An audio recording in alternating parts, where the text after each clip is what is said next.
En marzo de 2013, 5 jóvenes exploradores urbanos se adentraron en los túneles ferroviarios abandonados de la Sierra Madre Oriental, cerca de Monterrey, Nuevo León.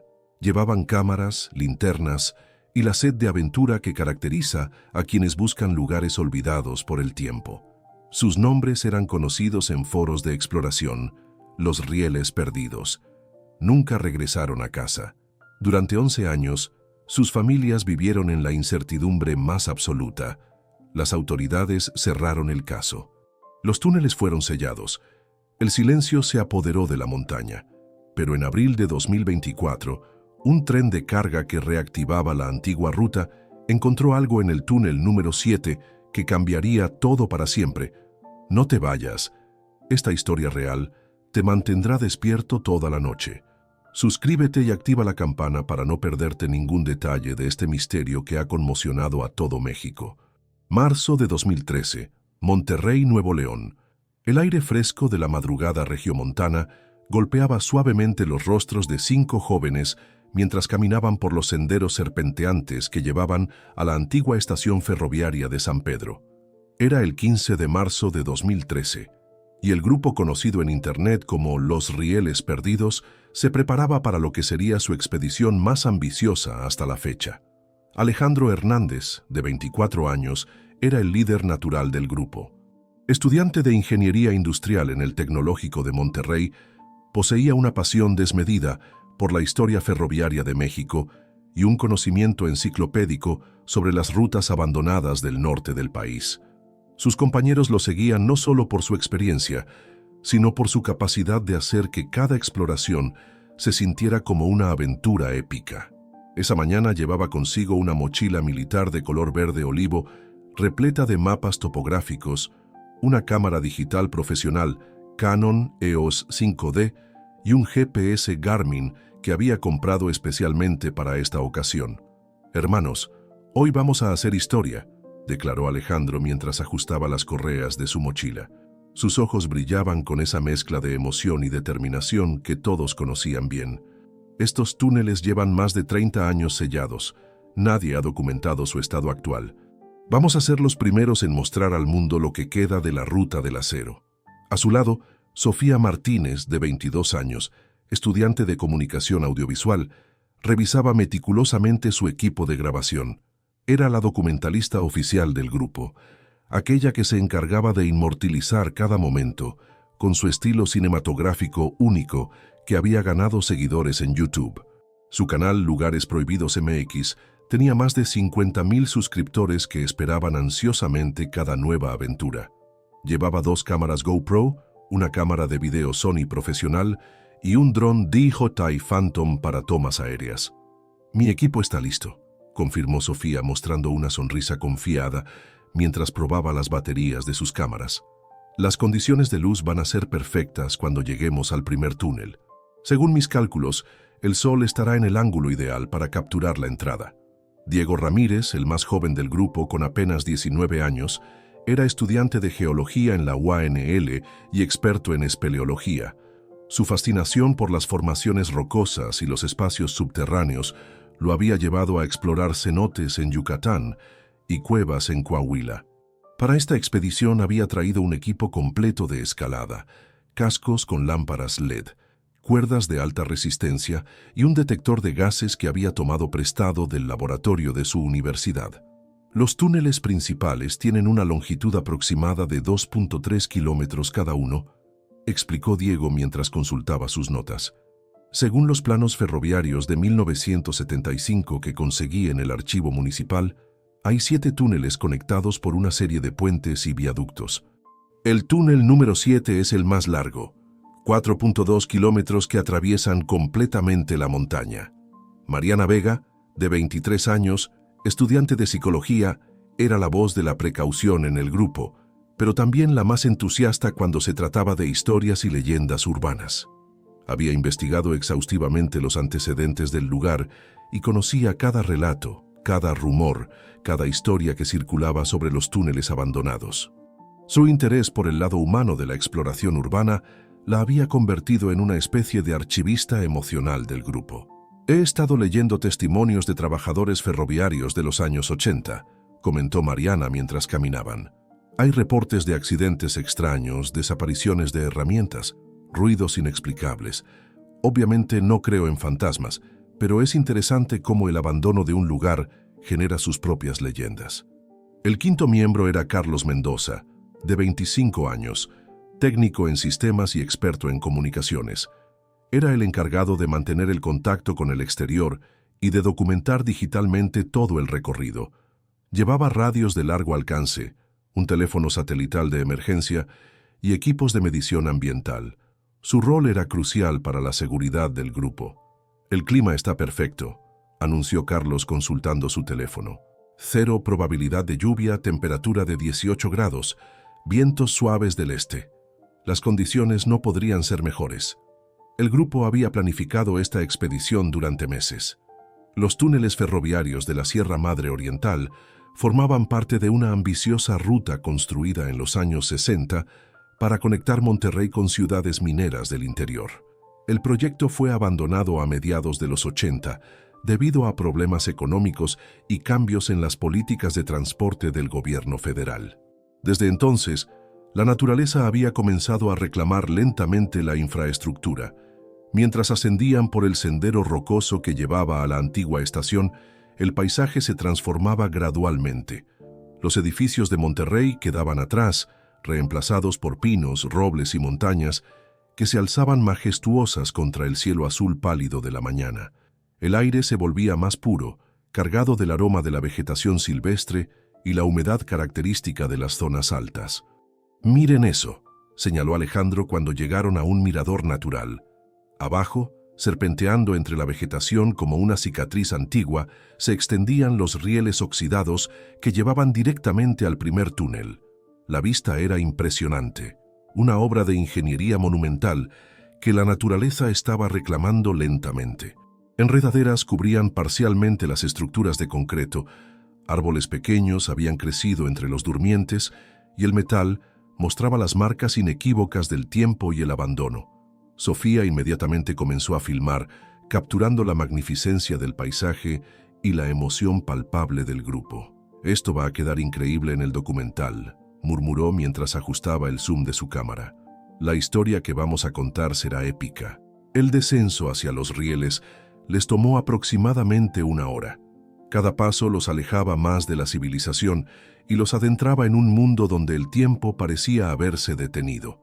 Los sonidos de la ciudad se desvanecían gradualmente, reemplazados por el canto de los pájaros, el susurro del viento entre las hojas y el eco distante de sus propias voces. Cuando finalmente llegaron a la primera entrada del túnel, el grupo se detuvo en silencio absoluto. La boca del túnel se alzaba ante ellos como una puerta hacia lo desconocido, un arco perfecto de concreto ennegrecido por décadas de humedad y abandono. El interior se perdía en una oscuridad tan densa que sus linternas apenas lograban penetrar unos metros. «Aquí comienza la verdadera aventura», declaró Alejandro mientras encendía su linterna frontal. La luz LED iluminó las paredes interiores del túnel, revelando estructuras perfectamente conservadas, pero cubiertas por una pátina de tiempo y olvido. Diego realizó las primeras mediciones ambientales. La calidad del aire es buena, sin gases tóxicos detectados, temperatura constante de 16 grados, humedad del 75%, condiciones perfectas para la exploración. Mariana documentó meticulosamente el momento. Son las 9:47 de la mañana del 15 de marzo de 2013. Los rieles perdidos están a punto de ingresar al túnel número 1 del complejo ferroviario abandonado de la Sierra Madre Oriental. El grupo está compuesto por 5 exploradores experimentados, todos con equipamiento completo de seguridad. Carlos estableció comunicación con el exterior usando su radio de largo alcance. «Base, aquí expedición Rieles Perdidos. Ingresamos al primer túnel. Todo en orden. Próximo contacto programado en 2 horas. Recibido, expedición. Manténganse seguros». Cambio y fuera. Sofía capturó los últimos momentos de luz natural mientras el grupo se adentraba lentamente en el túnel. Sus cámaras registraron cada detalle: las expresiones de emoción y concentración en los rostros de sus compañeros, la arquitectura impresionante del túnel, la forma en que sus luces creaban un ballet de sombras danzantes en las paredes. «La acústica aquí es increíble», observó Alejandro, y para demostrarlo gritó «¡Hola!». Su voz se multiplicó en ecos que rebotaron por las paredes y se perdieron en la profundidad del túnel, creando un efecto casi sobrenatural. A medida que avanzaban, el túnel revelaba sus secretos. Las paredes mostraban inscripciones dejadas por trabajadores ferroviarios de décadas pasadas. Fechas, nombres, pequeños dibujos. En algunos lugares, el concreto presentaba fisuras menores por donde se filtraba agua, creando estalactitas miniatura que brillaban bajo sus linternas. «Es como caminar a través de la historia», murmuró Mariana mientras fotografiaba una inscripción que decía «Juan Pérez, obra finalizada diciembre 1982. Imaginen las historias que podrían contar estas paredes». El primer túnel resultó ser más corto de lo esperado, apenas 800 metros que recorrieron en aproximadamente 30 minutos. Al salir por el otro extremo, fueron recibidos por una vista espectacular del valle que se extendía hacia el este, con pequeños pueblos desperdigados como puntos de luz en la distancia. «Increíble», exhaló Diego. «La perspectiva desde aquí es completamente diferente. Puedes ver por qué eligieron esta ruta para el ferrocarril». Entre el primer y segundo túnel había un viaducto de aproximadamente 200 metros de longitud que cruzaba una barranca profunda. La estructura, aunque sólida, mostraba signos evidentes de deterioro. El concreto presentaba grietas, algunos barandales estaban sueltos y la vegetación había comenzado a crecer entre las juntas. Carlos realizó una inspección visual cuidadosa antes de que el grupo cruzara. «La estructura principal está en buen estado», reportó, «pero debemos ir de uno en uno y mantener distancia de seguridad». El cruce del viaducto fue uno de los momentos más emocionantes de la mañana. A 50 metros de altura sobre la barranca, con el viento soplando suavemente y la vista panorámica de las montañas, cada paso se sentía como caminar sobre las nubes. Sofía documentó meticulosamente el momento, capturando tanto la belleza del paisaje como la adrenalina del grupo. «Esto definitivamente no es para personas con miedo a las alturas», bromeó Alejandro, mientras ayudaba a Mariana a cruzar una sección donde faltaba parte del barandal. El segundo túnel era significativamente más largo que el primero, 1.5 kilómetros de oscuridad absoluta que pusieron a prueba tanto su resistencia física como su preparación mental. A medida que avanzaban, la temperatura descendía gradualmente y la humedad aumentaba. En algunos tramos, pequeños charcos de agua reflejaban sus luces como espejos misteriosos. «La geología aquí es fascinante», observó Diego mientras examinaba las paredes. «Puedes ver diferentes estratos rocosos, evidencia de actividad sísmica antigua, formaciones minerales. Es como un libro de historia geológica al aire libre». A mitad del segundo túnel, descubrieron algo inesperado, una cámara lateral que no aparecía en ninguno de sus mapas. Era un espacio rectangular de aproximadamente 10 metros de longitud por 4 de ancho, aparentemente utilizado como almacén o área de descanso para los trabajadores durante la construcción. «Esto no está documentado en ningún lugar», murmuró Alejandro mientras examinaba sus planos. «Es como encontrar una habitación secreta». La cámara contenía restos de la época de construcción, herramientas oxidadas, lámparas de queroseno vacías, incluso algunos periódicos amarillentos de principios de los 80.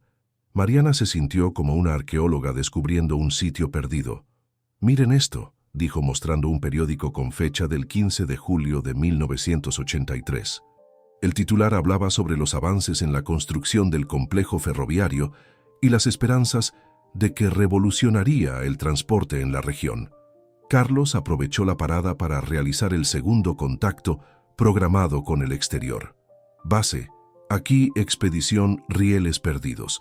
Hemos completado el primer túnel y estamos a mitad del segundo.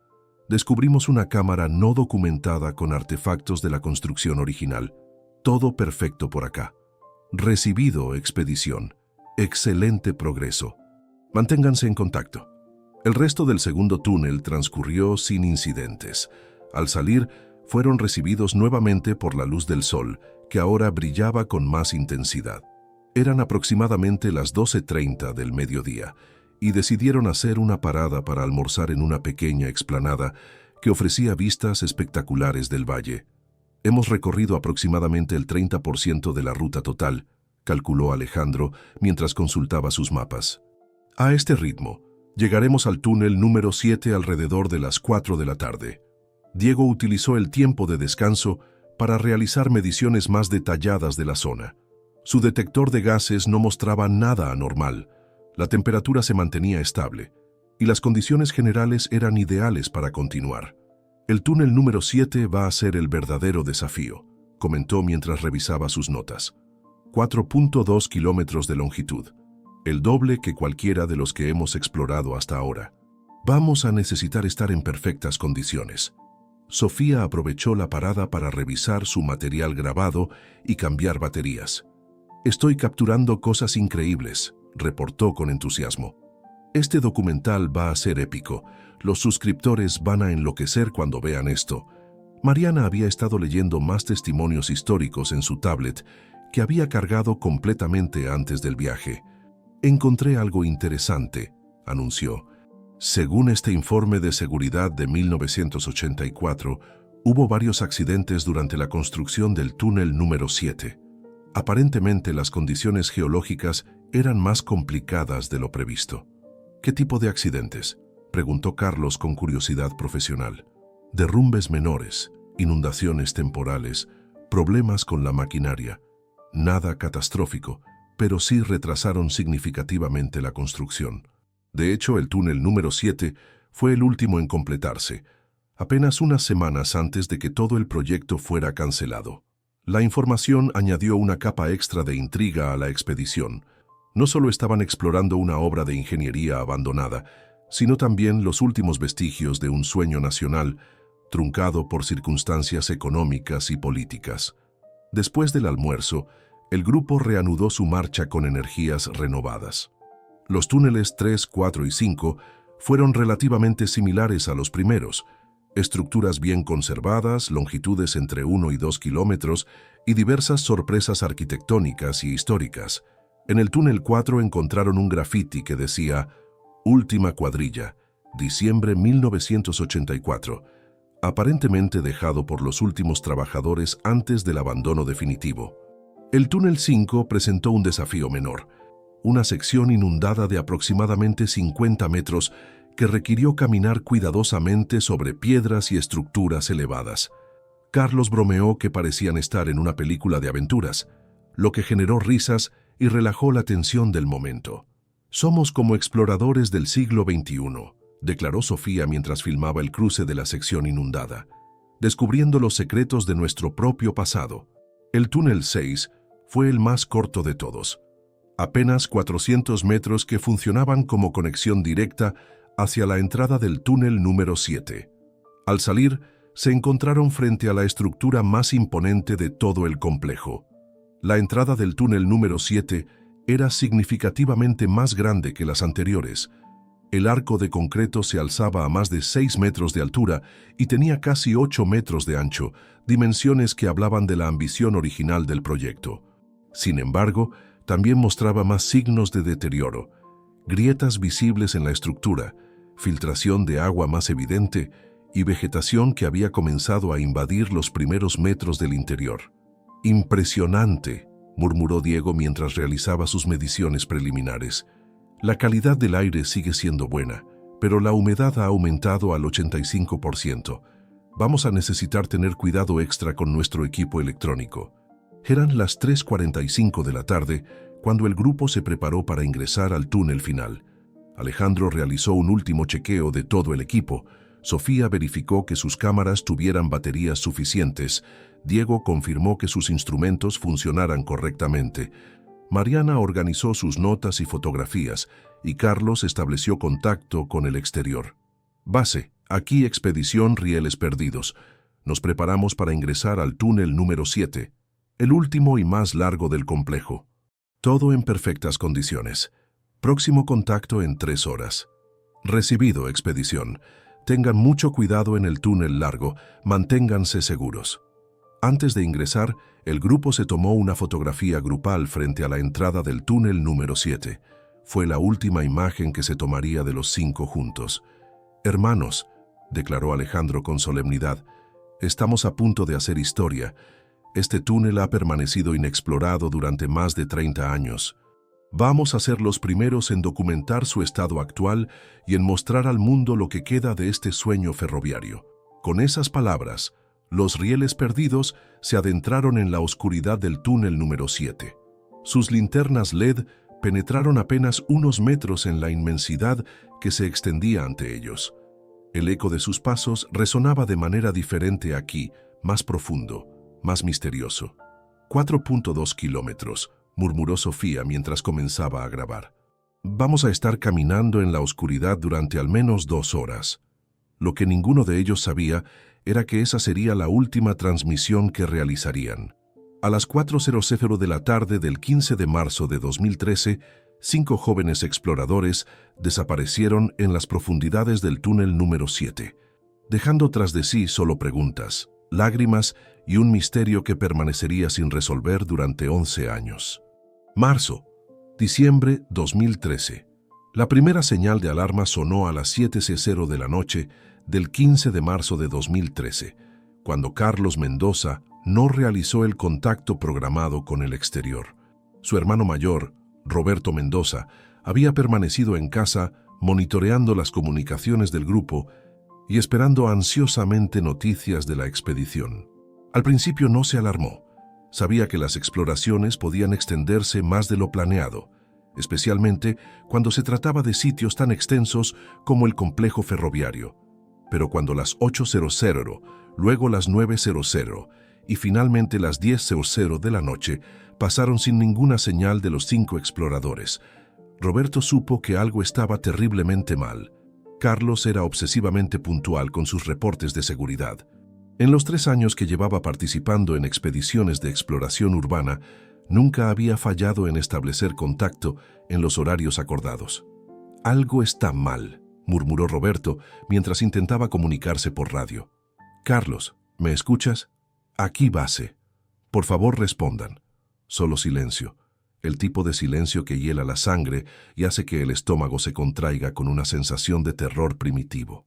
A las 10:30 de la noche, Roberto tomó la decisión que cambiaría todo. Llamó a la Policía Municipal de San Pedro Garza García. El oficial de turno, sargento Miguel Herrera, recibió la llamada con la rutina cansada de alguien que ha escuchado miles de reportes similares.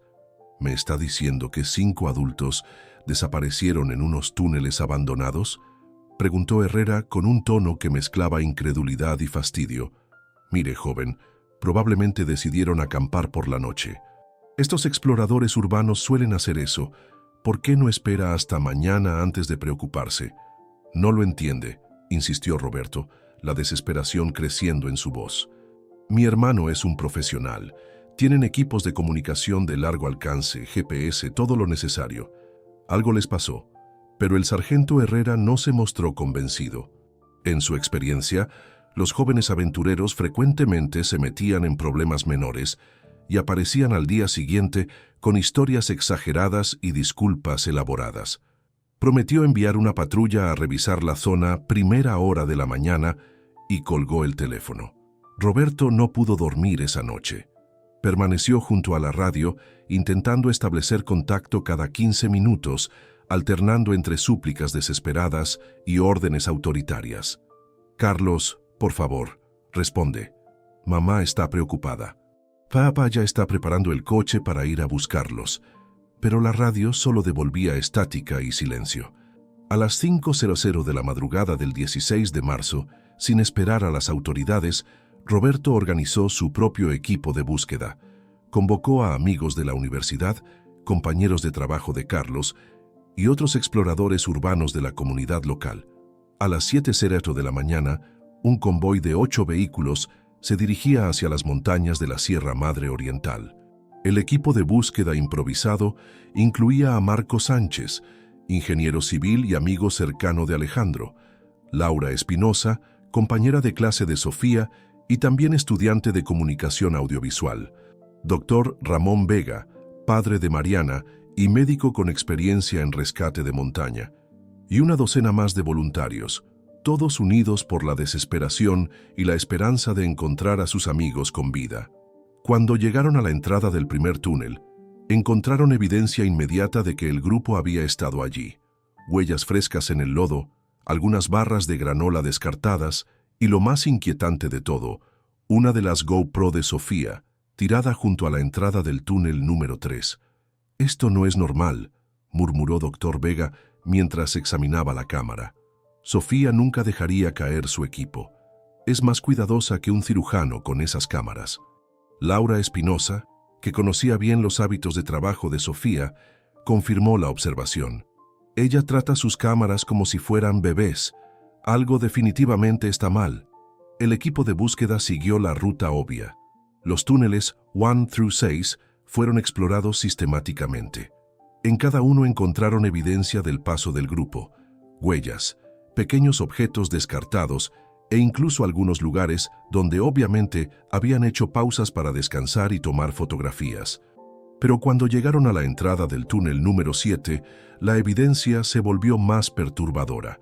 Junto a la boca del túnel encontraron la mochila de emergencia de Diego, la que contenía parte de su equipo médico y sus herramientas de geología menos esenciales. Estaba parcialmente abierta, con algunos contenidos esparcidos en el suelo, como si hubiera sido abandonada apresuradamente. «Esto no tiene sentido», declaró Marco Sánchez. «Diego nunca dejaría su mochila de emergencia. Es una de las reglas básicas de la exploración segura».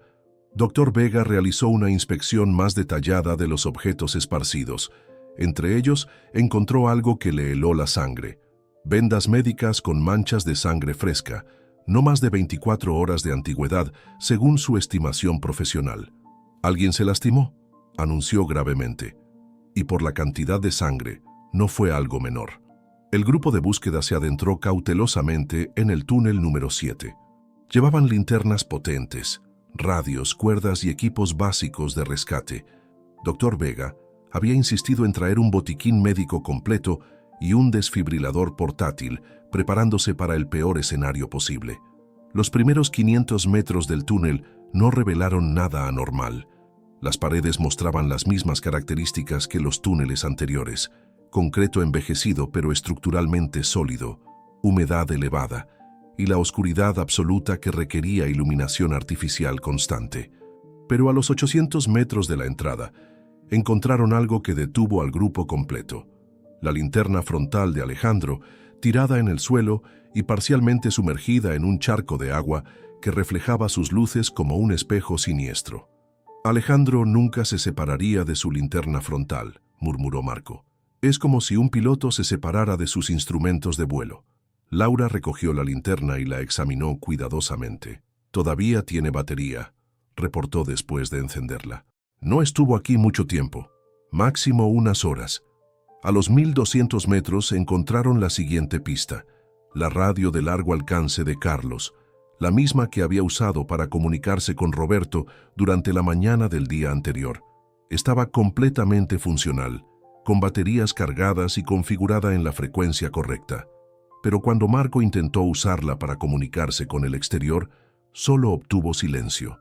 «La radio funciona perfectamente», confirmó después de realizar varias pruebas. «Pero es como si algo estuviera bloqueando las señales». Dr. Vega, que había permanecido en silencio analizando el patrón de evidencia, finalmente habló. «Estos objetos no fueron perdidos accidentalmente, fueron dejados atrás, probablemente durante una situación de emergencia.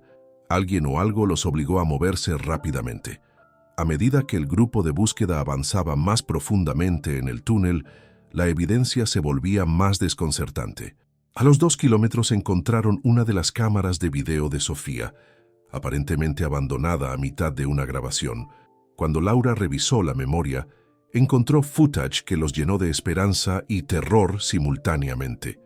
El último video mostraba al grupo caminando normalmente por el túnel, con Alejandro narrando características arquitectónicas y Diego realizando mediciones ambientales.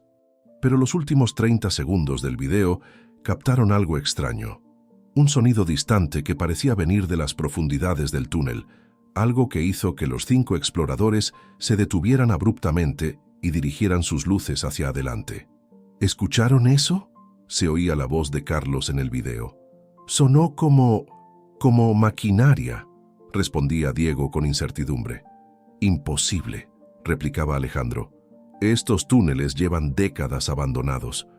El video terminaba abruptamente, dejando más preguntas que respuestas. A las 2:00 de la tarde del 16 de marzo, finalmente llegaron las autoridades oficiales. Una patrulla de la Policía Municipal, acompañada por 2 oficiales de Protección Civil, se presentó en la entrada del complejo de túneles, con actitud de rutina que rápidamente cambió cuando Roberto les mostró la evidencia recolectada. El comandante José Luis Morales, veterano de 15 años en el cuerpo policial, examinó meticulosamente cada objeto. La GoPro abandonada, la mochila de emergencia con vendas ensangrentadas, la linterna frontal sumergida, la radio funcional pero silenciosa. Su expresión se ensombreció progresivamente. Esto ya no es un caso de jóvenes irresponsables, declaró Morales, después de revisar el video interrumpido. Estamos ante una posible emergencia real. Necesito refuerzos especializados. La investigación oficial comenzó inmediatamente. Para las 4:00 de la tarde, un equipo de rescate de montaña de la Secretaría de Seguridad Pública del Estado de Nuevo León había arribado al sitio. El equipo estaba encabezado por el capitán Eduardo Villarreal, especialista en rescate subterráneo, con más de 20 años de experiencia en operaciones similares. Vamos a organizar esto profesionalmente, anunció Villarreal, mientras desplegaba mapas topográficos detallados del área. Equipos de 3 personas, comunicación constante, protocolo de seguridad estricto. No podemos permitir que más personas desaparezcan. El primer equipo oficial de búsqueda ingresó al túnel número 7 a las 5:30 de la tarde. Estaba compuesto por especialistas en rescate subterráneo, un ingeniero estructural para evaluar la estabilidad del túnel y un paraméxico para emergencias médicas. Llevaban equipos de comunicación militar, detectores de gases, sistemas de iluminación industrial y cámaras de video para documentar todo el proceso. Los primeros reportes llegaron cada 30 minutos con precisión militar. Kilómetro 1. Estructura estable. Evidencia de paso reciente confirmada. Kilómetro 1.5. Encontrados objetos personales adicionales. Patrón sugiere movimiento apurado hacia el interior. Kilómetro 2. Calidad del aire deteriorándose. Humedad al 90%. Temperatura descendiendo. Pero a los 2.8 kilómetros de profundidad, los reportes se volvieron más inquietantes. Comando, aquí equipo Alfa. Encontramos algo extraño, una sección del túnel que no aparece en los planos originales. Parece ser una ramificación lateral construida después de los diseños principales. El ingeniero estructural del equipo, Ricardo Flores, confirmó lo imposible. Existía una sección del túnel que no estaba documentada en ningún archivo oficial. Era una ramificación que se extendía aproximadamente 200 metros hacia el norte, aparentemente excavada con técnicas diferentes a las del túnel principal. La construcción es diferente, reportó Flores vía radio. Paredes más rugosas, menos acabado, como si hubiera sido excavada apresuradamente o con propósitos diferentes. ¿Propósitos diferentes como qué?, preguntó Villarreal desde el comando exterior. No lo sé, capitán, pero hay evidencia de actividad reciente aquí. Pisadas, marcas en las paredes, incluso algunos cables eléctricos que definitivamente no son de los años 80. La investigación de la ramificación lateral reveló algo que cambió completamente la naturaleza del caso. Al final del pasadizo no documentado, el equipo de rescate encontró una cámara subterránea artificial, un espacio rectangular de aproximadamente 8 por 10 metros, con techo abovedado y paredes que mostraban señales de excavación reciente. Pero lo más perturbador no era la existencia de la cámara, sino lo que contenía: restos de equipo de minería moderno, tambores de sustancias químicas con etiquetas en inglés y chino, y lo más alarmante de todo, evidencia clara de que alguien había estado usando ese espacio regularmente, hasta muy recientemente. Comando, Necesito que contacten inmediatamente a la PGR, solicitó Villarreal con voz tensa. Esto ya no es un rescate de montaña. Creo que nos topamos con algo mucho más grande. ¿Qué encontraron exactamente?, preguntó Morales desde el exterior. Un laboratorio clandestino, señor, y por el tipo de equipo y sustancias químicas presentes, probablemente para procesamiento de drogas sintéticas, nivel industrial. La noticia golpeó a las familias de los desaparecidos como un martillo. Roberto Mendoza, que había permanecido en el sitio coordinando con las autoridades, sintió como si el mundo se desplomara bajo sus pies. ¿Están diciendo que mi hermano y sus amigos se toparon con narcotraficantes? Dr. Vega, padre de Mariana, palideció visiblemente. ¿Los tienen secuestrados? ¿Están vivos? El capitán Villarreal no pudo ofrecer respuestas consoladoras. No sabemos nada con certeza, pero la evidencia sugiere que los 5 exploradores llegaron a esta área y posiblemente fueron testigos de actividades ilegales. Lo que pasó después, aún lo estamos investigando. A las 8:00 de la noche del 16 de marzo, la Procuraduría General de la República, PGR, tomó control oficial del caso. El agente especial Ricardo Saldaña, especialista en crimen organizado, llegó al sitio acompañado por un equipo de investigadores federales, técnicos forenses y unidades tácticas. Este caso ahora es jurisdicción federal, anunció Saldaña en una reunión con las familias y autoridades locales. Tenemos razones para creer que los desaparecidos pudieron haber sido testigos involuntarios de operaciones de narcotráfico. Estamos tratando esto como un secuestro potencial relacionado con crimen organizado. La investigación federal reveló información que ponía la desaparición en un contexto completamente diferente. Los análisis preliminares de las sustancias químicas encontradas en el laboratorio clandestino indicaban producción de metanfetaminas a escala industrial. Los equipos tenían un valor estimado de más de 2 millones de pesos, sugiriendo una operación sofisticada respaldada por organizaciones criminales importantes. Los túneles abandonados han sido utilizados durante meses, posiblemente años, como base de operaciones, explicó Saldaña a las familias. La ubicación es perfecta, aislada, inaccesible para patrullajes rutinarios y con múltiples rutas de escape a través del sistema de túneles. Pero la investigación también reveló algo esperanzador. No había evidencia de violencia en el laboratorio clandestino. No se encontraron rastros de sangre, signos de lucha o evidencia forense que sugiriera que los exploradores hubieran sido lastimados en ese lugar específico. Es posible que fueran trasladados a otro sitio, especuló el agente Saldaña. Los grupos criminales frecuentemente tienen múltiples ubicaciones. Podrían estar siendo retenidos mientras los captores deciden qué hacer con ellos. Durante los siguientes días la investigación se expandió masivamente. Equipos de la PGR, apoyados por unidades del ejército mexicano, comenzaron operativos de búsqueda en un radio de 50 kilómetros alrededor del complejo de túneles. Se interrogaron informantes, se revisaron bases de datos de actividad criminal y se estableció comunicación con agencias de inteligencia estadounidenses para rastrear las sustancias químicas encontradas. Las familias de los desaparecidos organizaron sus propias búsquedas paralelas, contrataron investigadores privados, ofrecieron recompensas y establecieron redes de comunicación con comunidades locales que podrían haber visto algo sospechoso. La historia capturó la atención de medios nacionales, convirtiendo la búsqueda en un fenómeno mediático. 5 jóvenes desaparecen en túneles. Autoridades descubren laboratorio de drogas, tituló El Universal. Exploración urbana se convierte en pesadilla para familias regiomontanas, reportó Reforma. Los programas de televisión cubrían el caso diariamente, manteniendo la presión pública sobre las autoridades.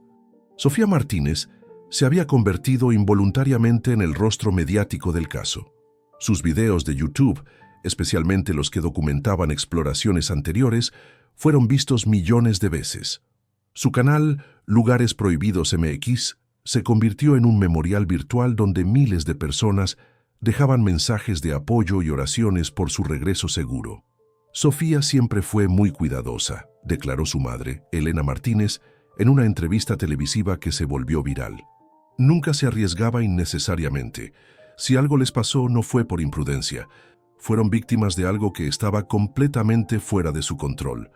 A medida que pasaban las semanas, la investigación reveló la complejidad de la red criminal que operaba en la zona. Los túneles ferroviarios abandonados habían sido utilizados durante al menos 3 años como parte de una ruta de narcotráfico que conectaba laboratorios de producción en las montañas con centros de distribución en Monterrey y otras ciudades importantes. La operación era sofisticada, explicó el agente Saldaña en una conferencia de prensa. Utilizaban los túneles como almacenes temporales, laboratorios de procesamiento y rutas de transporte. La infraestructura ferroviaria abandonada les proporcionaba cobertura perfecta para operaciones de gran escala. Pero después de 6 semanas de investigación intensiva, las autoridades no habían logrado localizar a los 5 exploradores desaparecidos.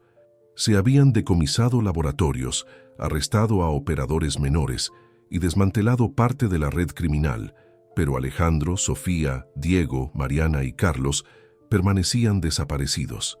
«No vamos a parar hasta encontrarlos», prometió Saldaña durante una reunión con las familias el 30 de abril de 2013. «Tenemos varias líneas de investigación activas. Sabemos que fueron testigos de operaciones criminales. Estamos siguiendo cada pista». Pero las pistas comenzaban a agotarse. Los interrogatorios de criminales arrestados no producían información útil sobre los exploradores. Los operativos de búsqueda en sitios sospechosos no revelaban evidencia de su paradero.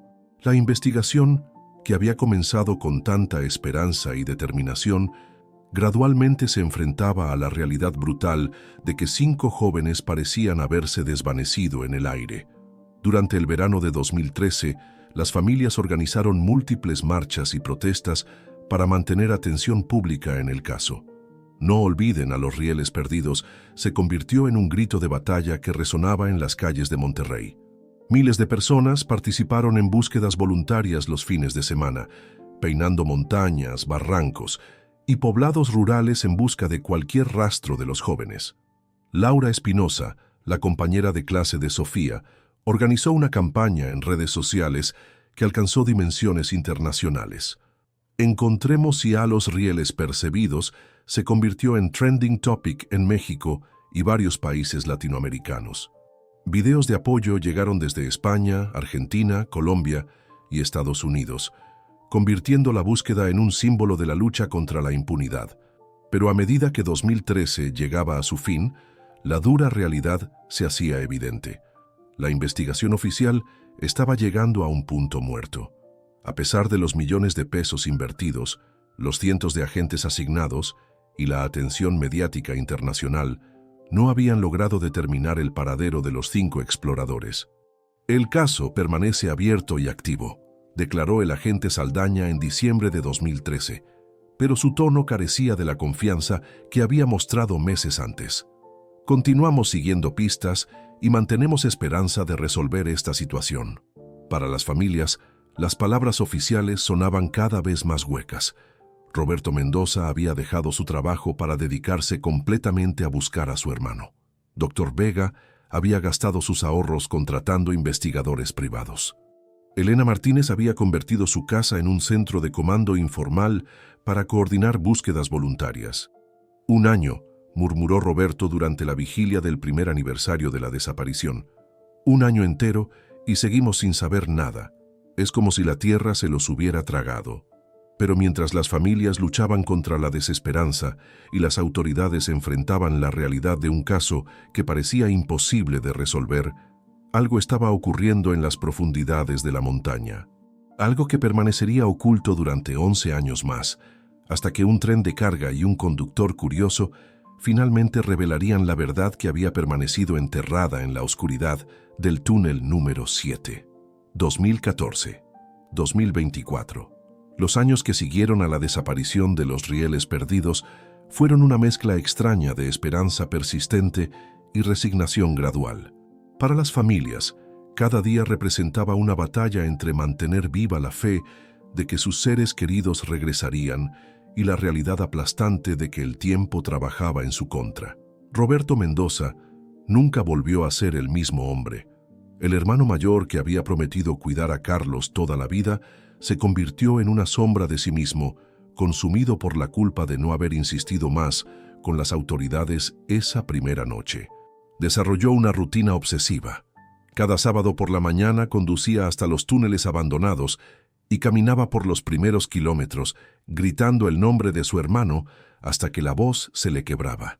«Carlos, sé que estás ahí», susurraba en la oscuridad del primer túnel.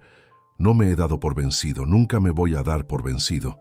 Sus padres, don Manuel y doña Carmen Mendoza, envejecieron años en meses. Don Manuel, que había sido un hombre robusto y jovial, perdió peso dramáticamente y desarrolló una tos persistente que los médicos no lograban curar. Doña Carmen se sumió en un silencio que solo rompía para murmurar oraciones o para preguntarle a Roberto si había noticias del niño. El impacto psicológico en la familia se extendía a la comunidad entera. San Pedro Garza García, normalmente una ciudad próspera y tranquila, se vio sacudida por una sensación colectiva de vulnerabilidad.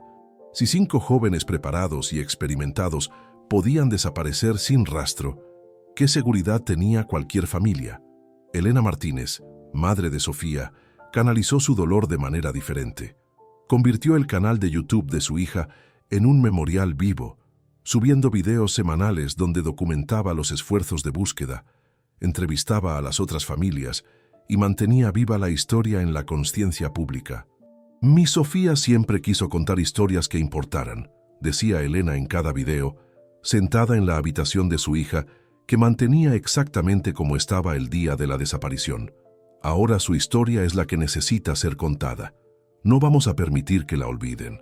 Los videos de Elena acumularon millones de visualizaciones y crearon una comunidad internacional de personas que seguían el caso obsesivamente. Detectives amateur de todo el mundo analizaban cada detalle, proponían teorías y enviaban pistas que las familias investigaban desesperadamente, sin importar qué tan remotas pudieran parecer. Dr. Ramón Vega, padre de Mariana, adoptó un enfoque más científico. Utilizó sus conexiones médicas para consultar con expertos en criminalística, antropología forense y psicología criminal. Estudió casos similares de desapariciones en todo el mundo, buscando patrones que pudieran aplicarse a la situación de su hija. «Los datos no mienten», se repetía constantemente. «Tiene que haber una explicación lógica. Las personas no se desvanecen en el aire». Su esposa, María Elena Vega, encontró consuelo en la fe. Se volvió más religiosa, asistiendo a misa diariamente y organizando novenas por el regreso seguro de los jóvenes. Su casa se convirtió en un punto de reunión para padres de familia que oraban juntos y se consolaban mutuamente. Los padres de Alejandro Hernández, don Francisco y doña Lupita, reaccionaron retirándose de la vida social.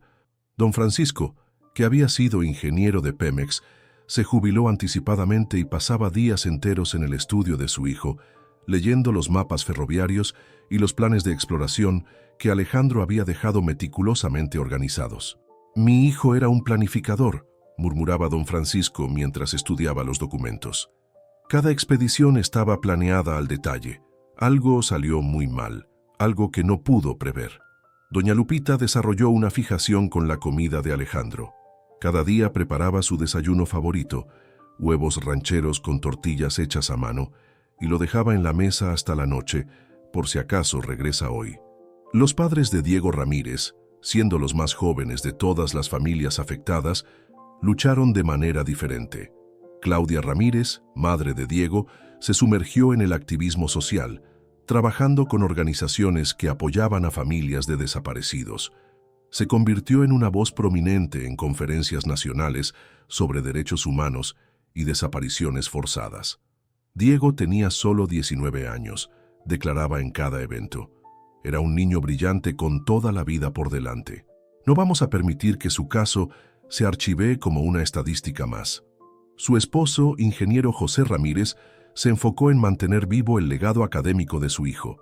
Estableció una beca en la UANL para estudiantes de geología interesados en exploración subterránea, asegurándose de que el nombre de Diego permaneciera asociado con la pasión que lo había llevado a esos túneles. Mientras las familias luchaban con su dolor personal, La investigación oficial continuaba, aunque con recursos cada vez más limitados. El agente Ricardo Saldaña fue transferido a otros casos de mayor prioridad en 2015, pero mantuvo un interés personal en los rieles perdidos. Este caso me marcó profundamente, admitió Saldaña en una entrevista de 2018. En 20 años de carrera, nunca había visto 5 personas desaparecer tan completamente, sin rastros, sin testigos, sin demandas de rescate. Es como si hubieran caminado hacia otra dimensión. La PGR mantuvo el caso oficialmente abierto, pero los recursos asignados disminuyeron dramáticamente después de 2016. Los operativos de búsqueda se volvieron esporádicos, las entrevistas con informantes se espaciaron y gradualmente el caso comenzó a acumular polvo en los archivos federales. Sin embargo, la comunidad de exploradores urbanos nunca olvidó a los rieles perdidos. El grupo se había convertido en una leyenda dentro de la subcultura, tanto una inspiración como una advertencia. Muchos exploradores hicieron peregrinajes a los túneles abandonados, dejando flores, fotografías y mensajes de apoyo en la entrada del túnel número 7. Fueron pioneros, declaró Miguel Torres, fundador del grupo de exploradores urbanos México Subterráneo, durante una ceremonia conmemorativa en 2018. Documentaron lugares que nadie más se atrevía a explorar. Su legacy vive en cada uno de nosotros que continuamos esta pasión, pero la comunidad también cambió sus protocolos de seguridad debido a la desaparición. Las expediciones solitarias fueron prohibidas. Los sistemas de comunicación se volvieron obligatorios y se establecieron redes de seguridad más estrictas para monitorear la ubicación de cada explorador. En 2019, 6 años después de la desaparición, algo inesperado ocurrió que reavivó la esperanza de las familias. Un canal de televisión estadounidense dedicado a casos sin resolver decidió producir un documental sobre los rieles perdidos. The Lost Rails, Mexico's Greatest Mystery, atrajo atención internacional renovada al caso. El documental presentó análisis forense avanzado, recreaciones dramatizadas y entrevistas emotivas con las familias. Pero más importante, introdujo nuevas tecnologías de búsqueda que no habían estado disponibles en 2013. Tenemos drones con capacidades de penetración subterránea, explicó el investigador principal del documental, Dr. James Mitchell, especialista en casos de desaparición. Radar de penetración terrestre, sistemas de mapeo 3D, análisis de datos que pueden revelar patrones que fueron pasados por alto. Las nuevas búsquedas organizadas por el equipo del documental revelaron información interesante, pero no conclusiva. Confirmaron que el laboratorio de drogas encontrado en 2013 había sido parte de una operación mucho más extensa de lo inicialmente estimado.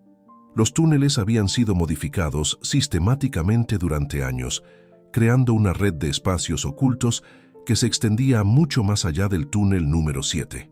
Es como un iceberg, explicó Dr. Mitchell. Lo que encontraron las autoridades en 2013 era solo la punta. Hay toda una infraestructura subterránea que fue construida gradualmente durante años. Pero las nuevas tecnologías tampoco lograron localizar a los 5 exploradores desaparecidos. Los análisis de suelo no revelaron evidencia de entierros. Los escáneres subterráneos no detectaron cavidades ocultas que pudieran contener restos humanos, y las reconstrucciones digitales del crimen no proporcionaron nuevas teorías viables sobre lo que había ocurrido.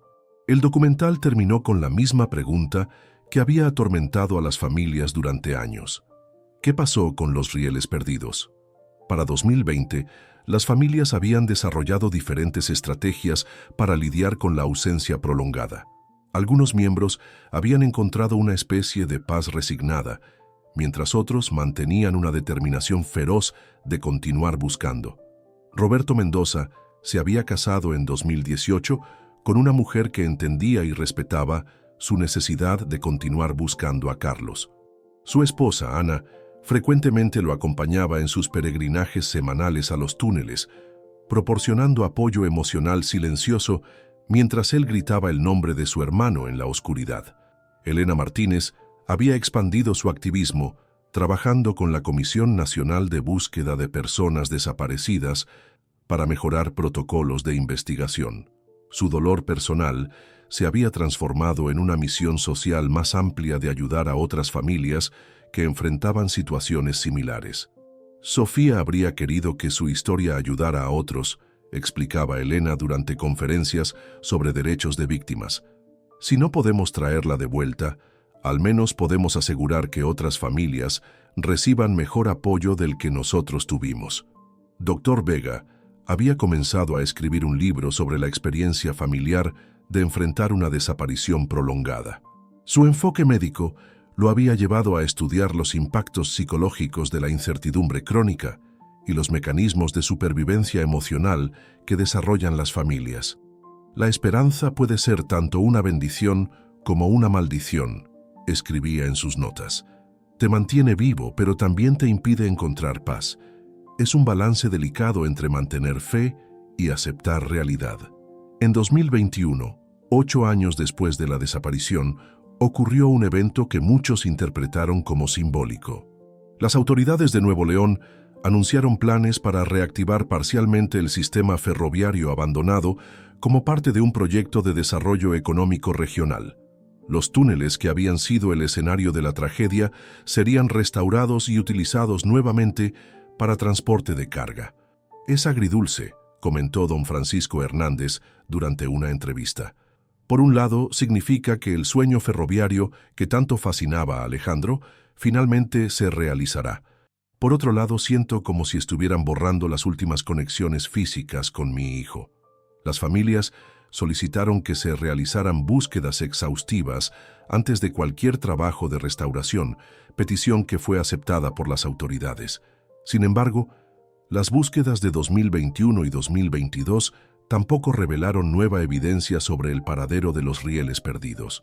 Para 2023, 10 años después de la desaparición, muchos observadores externos habían llegado a la conclusión de que los 5 exploradores probablemente estaban muertos.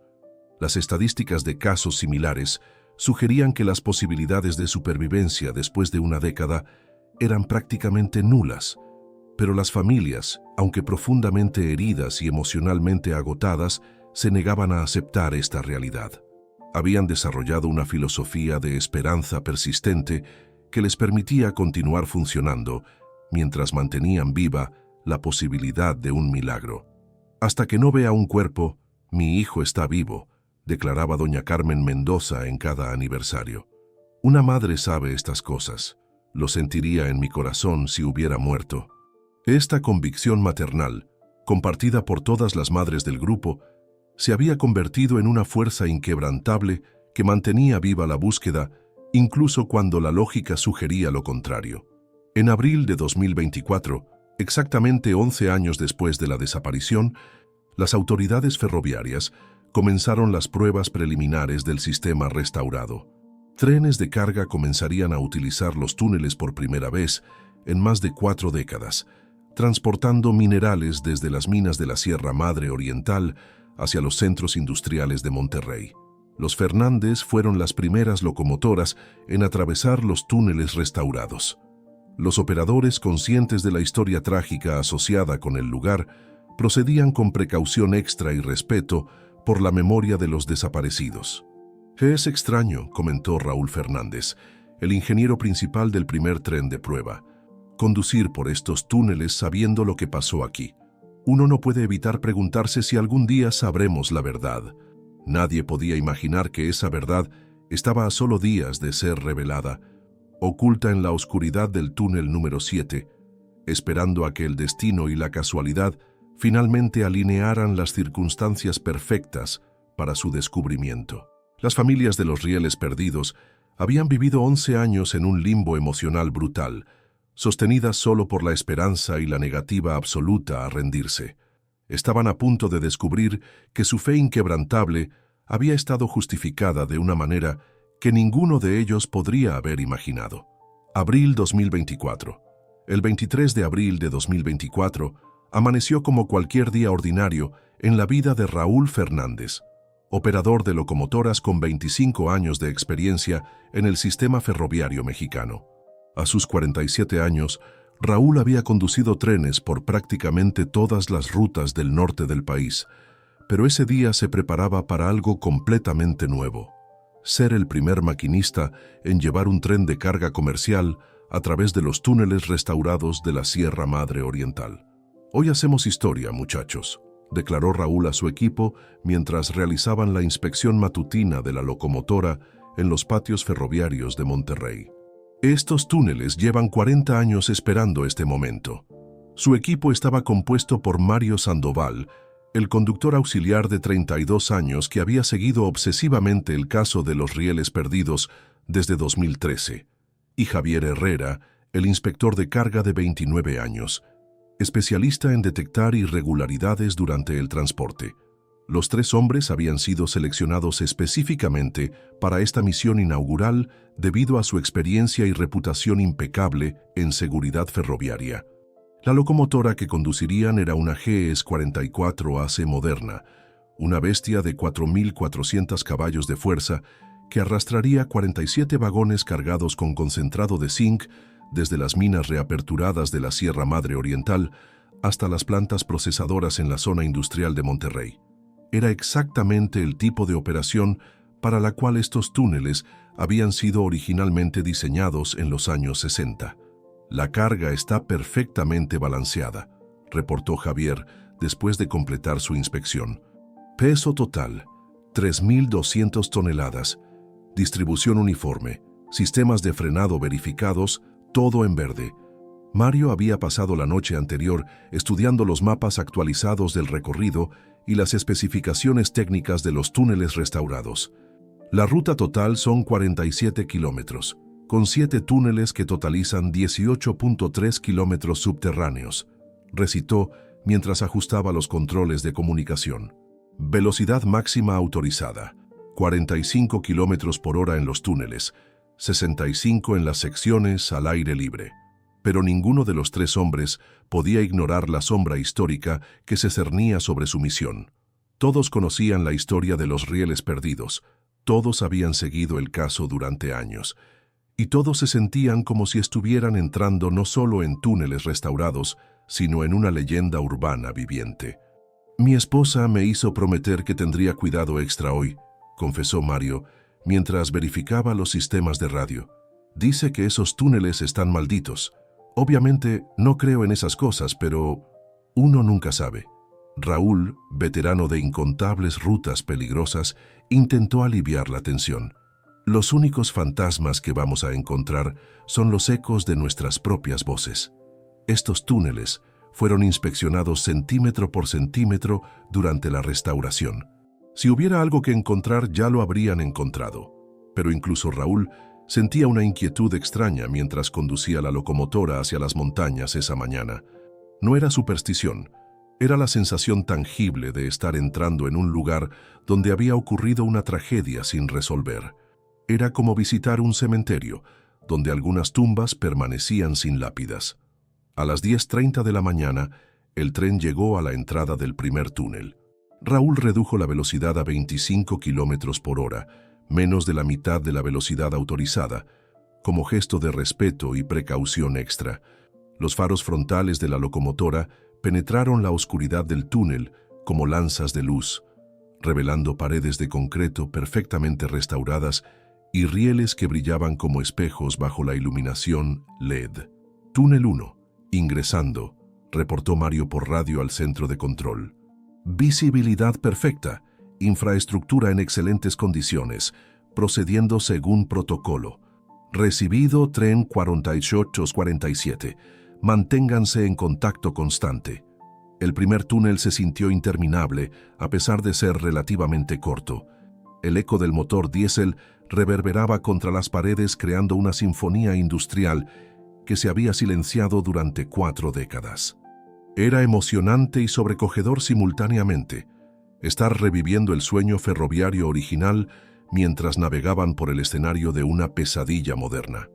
«Es hermoso», murmuró Javier mientras observaba las paredes del túnel deslizarse hipnóticamente junto a las ventanas de la cabina. Imaginen el orgullo que sintieron los ingenieros cuando completaron esto en los 80. Los túneles 2 through 6 pasaron sin incidentes. Cada uno revelaba la magnificencia de la ingeniería mexicana de mediados del siglo XX, curvas perfectamente calculadas, pendientes graduales que facilitaban el ascenso de trenes pesados y construcción que había resistido décadas de abandono y ahora brillaba nuevamente bajo la restauración profesional. Pero a medida que se acercaban al túnel número 7, la tensión en la cabina se volvía palpable. Este era el túnel donde los rieles perdidos habían desaparecido. Este era el lugar donde 5 jóvenes llenos de vida habían caminado hacia la oscuridad y nunca regresaron. «Túnel 7 a la vista», anunció Mario con voz más tensa. «El Grande». La entrada del túnel número 7 se alzaba ante ellos como la boca de una bestia gigantesca. Incluso con la restauración completa, mantenía una presencia imponente que sugería profundidades misteriosas y secretos antiguos. Los faros de la locomotora se perdían en la oscuridad interior, incapaces de penetrar más que unos cientos de metros en el túnel de 4.2 kilómetros. «Túnel 7, ingresando», reportó Mario. «Velocidad reducida a 20 kilómetros por hora por precaución extra. Recibido tren 4847. Manténganse alerta». Raúl mantuvo la locomotora a velocidad mínima mientras ingresaban al túnel. El sonido del motor diésel se amplificaba dramáticamente en el espacio cerrado, creando una reverberación profunda que se sentía en los huesos.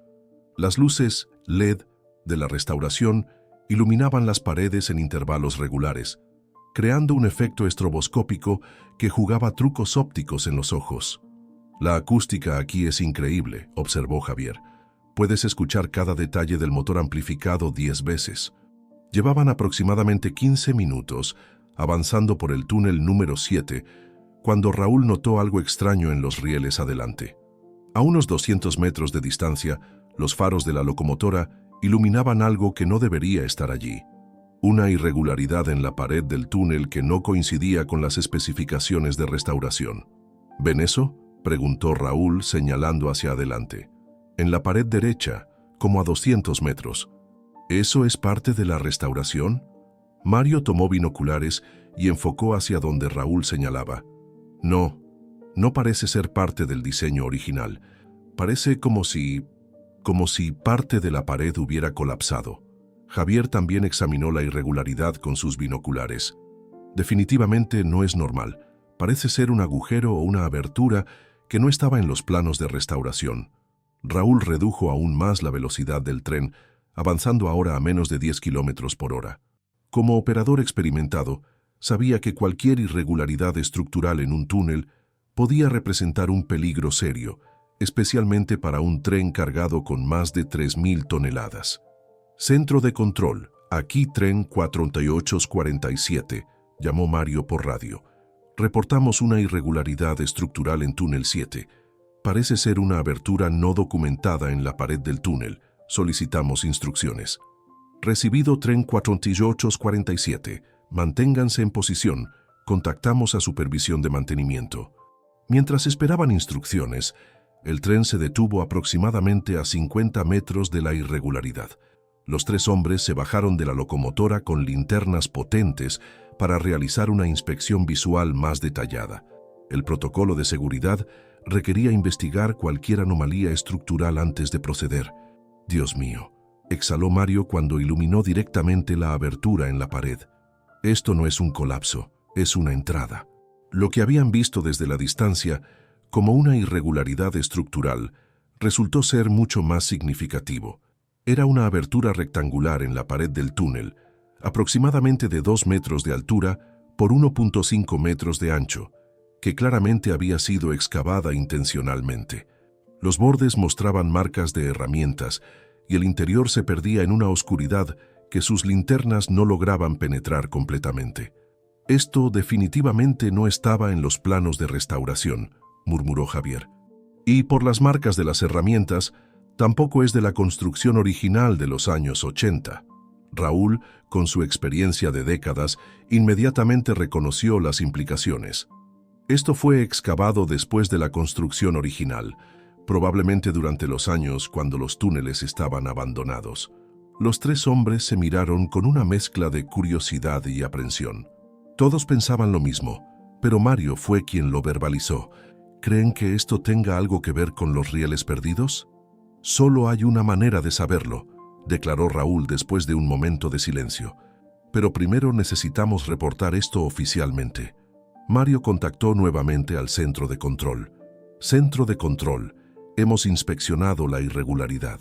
No es un colapso estructural, es una abertura excavada intencionalmente que no aparece en ningún plano. Parece llevar a una cámara o túnel lateral. Solicitamos presencia de autoridades para investigación. Recibido tren 4847. Manténganse en posición. Contactamos a Protección Civil y autoridades correspondientes. No ingresen a la abertura bajo ninguna circunstancia. Pero mientras esperaban la llegada de las autoridades, Javier notó algo que hizo que su corazón se acelerara. «Muchachos», dijo con voz temblorosa, «vengan a ver esto». En el suelo, justo en la entrada de la abertura excavada, había objetos que claramente no pertenecían a la construcción ferroviaria. Javier iluminó cuidadosamente con su linterna, revelando lo que parecían ser restos de equipo moderno. Pedazos de plástico que podrían haber sido de equipo electrónico, fragmentos de tela y algo que hizo que los tres hombres retrocedieran instintivamente. «Eso es», comenzó Mario. «Un casco», confirmó Raúl con voz grave. Un casco de seguridad con una lámpara frontal. El casco era blanco, del tipo utilizado por exploradores y trabajadores de construcción. La lámpara frontal LED aún estaba adherida, aunque obviamente no funcional después de años de exposición a la humedad. Pero lo más inquietante era una calcomanía parcialmente legible en un lado del casco que decía «Diego Ramírez», leyó Javier completando las letras faltantes. Ese era uno de los rieles perdidos. Los tres hombres se quedaron en silencio absoluto, procesando la magnitud de lo que habían descubierto. Después de 11 años de búsquedas, investigaciones y teorías, un tren de carga había tropezado accidentalmente con la primera evidencia real del paradero de los 5 exploradores desaparecidos. «Necesitamos llamar a las familias», murmuró Mario. «Necesitamos llamar a la gente Saldaña. Primero necesitamos asegurar la escena», interrumpió Raúl con la autoridad de su experiencia. «Esto es oficialmente una escena de crimen. No podemos contaminar la evidencia». Los siguientes 90 minutos se sintieron como una eternidad. Los tres ferroviarios permanecieron junto a su tren, protegiendo la abertura descubierta mientras esperaban la llegada de las autoridades. Cada uno estaba perdido en sus propios pensamientos sobre la importancia histórica del momento. «Imaginen lo que han pasado las familias durante 11 años», reflexionó Javier. «Sin saber, sin respuestas, sin cierre. Y nosotros acabamos de encontrar la primera pista real». A las 2:45 de la tarde, una caravana de vehículos oficiales llegó al túnel número 7. El operativo incluía unidades de Protección Civil de Nuevo León, investigadores de la Fiscalía General del Estado, técnicos forenses y, sorprendentemente, el agente federal Ricardo Saldaña, quien había mantenido interés personal en el caso durante todos estos años. «Después de 11 años», murmuró Saldaña mientras examinaba el casco con lámpara frontal, «finalmente tenemos algo concreto». El equipo forense estableció un perímetro alrededor de la abertura y comenzó la documentación meticulosa de cada objeto encontrado. Además del casco de Diego, encontraron fragmentos de una mochila que correspondía a las descripciones del equipo de Alejandro, pedazos de una cámara que podrían haber pertenecido a Sofía y varios objetos personales que requerirían análisis detallado para confirmar su origen. «La abertura se extiende aproximadamente 12 metros hacia el interior», reportó el jefe del equipo forense después de una inspección preliminar. «Termina en lo que parece ser una cámara natural o excavada. Necesitamos equipo especializado para una exploración completa». Saldaña tomó la decisión de proceder inmediatamente. «Este caso ha estado esperando respuestas durante 11 años. No vamos a esperar ni un día más».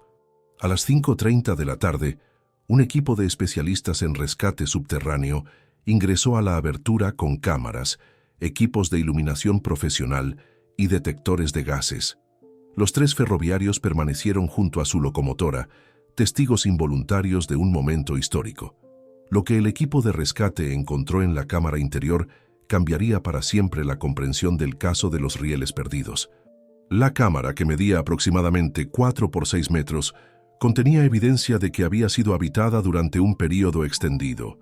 Había restos de equipos de campamento, contenedores de agua vacíos, envoltorios de comida y, lo más impactante de todo, un diario. «Agente Saldaña», llamó el líder del equipo de rescate por radio, su voz cargada de emoción. «Necesita ver esto inmediatamente». El diario, escrito en la letra inconfundible de Mariana Vega, según confirmaron posteriormente, las muestras caligráficas, contaba una historia que ninguno de los investigadores había imaginado. Las primeras entradas documentaban los eventos del 15 de marzo de 2013 con detalle preciso. Día 1, 15 de marzo, 2013. Algo terrible ha pasado. Estamos atrapados en una cámara que Diego encontró al final del túnel. Los narcos nos descubrieron. Carlos está herido. Alejandro dice que tenemos que escondernos hasta que sea seguro salir. Las entradas continuaban día tras día, documentando una lucha desesperada por sobrevivir mientras eran perseguidos por miembros de la organización criminal que operaba en los túneles. El grupo había logrado esconderse en la cámara natural, pero estaba efectivamente sitiado, sin poder escapar debido a la vigilancia constante de sus captores. Día 8. Los narcos siguen buscándonos. Escuchamos voces y luces cada noche. Carlos está empeorando. Su herida se está infectando. Alejandro salió anoche a buscar ayuda, no ha regresado. Día 15. Alejandro no vuelve. Tememos lo peor. Diego y Sofía salieron esta mañana a buscar agua. Solo quedamos Carlos y yo. Su fiebre está muy alta. Día 23. Carlos murió anoche. No pudimos hacer nada. Diego y Sofía no han regresado. Estoy sola. Tengo comida para tal vez una semana más. Las entradas se volvían cada vez más fragmentarias e incoherentes a medida que Mariana luchaba contra el hambre, la deshidratación y el aislamiento psicológico. La última entrada legible estaba fechada el 18 de abril de 2013. Día 34. No puedo más. Si alguien encuentra esto, díganle a mi papá que lo amo. Díganle a las otras familias que nunca nos rendimos. Voy a intentar salir una última vez. Si no regreso... El diario terminaba ahí, dejando la historia incompleta, pero proporcionando finalmente respuestas que las familias habían buscado durante 11 años tortuosos. «Necesitamos expandir la búsqueda inmediatamente», declaró Saldaña después de leer las entradas principales del diario. Según esto, hay 4 cuerpos más en algún lugar de este sistema de túneles. Lo que siguieron fueron 72 horas de la búsqueda más intensiva en la historia criminal de Nuevo León. Equipos de rescate, forenses, antropólogos y especialistas en crimen exploraron cada centímetro del sistema de túneles, siguiendo las pistas proporcionadas por el diario de Mariana. En una cámara lateral conectada a la primera, encontraron los restos de Carlos Mendoza, exactamente como había descrito Mariana. Los análisis forenses confirmaron que había muerto de sepsis causada por una herida de bala en el abdomen, probablemente infligida durante el encuentro inicial con los criminales. Los restos de Diego Ramírez y Sofía Martínez fueron encontrados en una sección colapsada del túnel, aproximadamente 800 metros más allá de la cámara principal. La evidencia sugería que habían muerto en un derrumbe mientras intentaban encontrar una ruta de escape alternativa. Alejandro Hernández fue encontrado en una cámara que había sido utilizada como prisión improvisada por los narcotraficantes.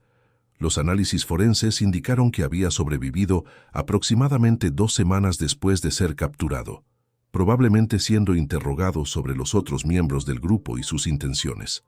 El cuerpo de Mariana Vega fue el último en ser localizado. Fue encontrado en una sección del túnel principal, aproximadamente a 2 kilómetros de la cámara donde había escrito su diario. Había logrado llegar notablemente lejos considerando su estado de debilidad, confirmando su determinación de luchar hasta el último momento por reunirse con su familia. Cuando las noticias del descubrimiento llegaron a las familias, las reacciones fueron una mezcla compleja de alivio, dolor y una extraña sensación de paz después de años de incertidumbre tortuosa. «Finalmente sabemos», murmuró Roberto Mendoza mientras abrazaba a sus padres en el hospital donde los restos de Carlos habían sido llevados para identificación oficial. «Finalmente, podemos llorar apropiadamente». Elena Martínez, que había mantenido el canal de YouTube de Sofía durante 11 años como un memorial vivo, grabó un último video. «Mi niña finalmente viene a casa», declaró con lágrimas streaming down her face, but with a strange tranquility in her voice. Fueron héroes hasta el final. Lucharon, se protegieron mutuamente, nunca se rindieron. Eso es todo lo que una madre puede pedir de sus hijos. Dr. Ramón Vega, que había pasado años analizando científicamente el caso, finalmente encontró las respuestas que había buscado en los datos forenses. «Mariana sobrevivió 34 días en condiciones imposibles», declaró con orgullo paternal. «Eso requiere una fuerza de voluntad extraordinaria. Mi hija era una luchadora». El agente Saldaña, quien había llevado el peso del caso sin resolver durante 11 años, finalmente pudo cerrar oficialmente el archivo más inquietante de su carrera. «Los rieles perdidos no fueron víctimas de su propia imprudencia», declaró en la conferencia de prensa final. «Fueron víctimas inocentes que tuvieron la mala fortuna de tropezar con una operación criminal. Lucharon valientemente, se protegieron mutuamente y nunca perdieron la esperanza de regresar con sus familias». El 15 de mayo de 2024, exactamente 11 años y 2 meses después de su desaparición, los rieles perdidos fueron sepultados en una ceremonia conjunta que atrajo a miles de personas de todo México. Representantes de comunidades de exploradores urbanos de toda Latinoamérica viajaron para rendir homenaje a 5 jóvenes que habían pagado el precio ultimate por su pasión por la exploración. Raúl Fernández, Mario Sandoval y Javier Herrera fueron reconocidos como héroes por su papel en el descubrimiento.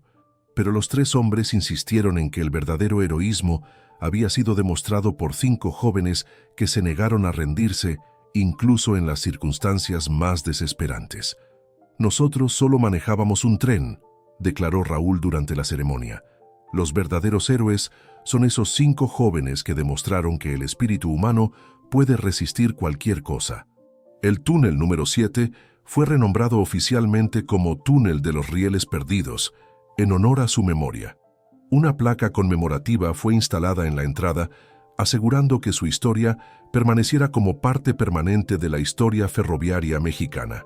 Y mientras los trenes ahora pasan regularmente por esos túneles, llevando carga hacia el futuro, llevan también la memoria de 5 jóvenes exploradores que siguieron sus sueños hacia la oscuridad y encontraron, en sus momentos finales, la luz inquebrantable del coraje humano. La verdad finalmente reveló que los rieles perdidos nunca estuvieron realmente perdidos. Estaban exactamente donde sus familias siempre creyeron que estarían, luchando, protegiendo y amando hasta el final.